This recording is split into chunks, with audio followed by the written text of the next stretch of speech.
ku jemi Arlin? Në dalë të Patrës në Greqi, rrugës këthimit nga Athina, sigurisht me sakrifica, po gjithësisht përballueshme. Besoj arrim në Tiranë në mëngjes, nga ora 5-6 apo më vonë e mëngjesit, pas takimit suksesshëm me bashkëdhetarët tanë në Athinë. Për ne politika dhe jeta janë gjëra të pandashme. Ne jetojmë politikisht, por edhe politikën e bëjmë siç kemi jetën e përditshme.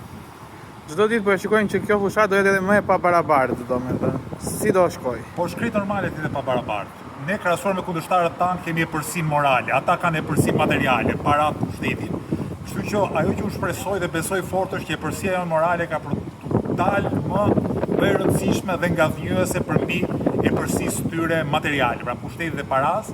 Sigurisht ne nuk kemi para, ne nuk kemi pushtet, ne nuk premtojmë gjërat pa qena, ne nuk premtojmë njerëzve apo mbështetësve tanë potencial, tendera, koncesione, por vetëm drejtësi edhe një politikë kurajoze të ndershme që do të përmirësojë jetën e të gjithëve pa bërë asnjë lloj dallimi. Faleminderit.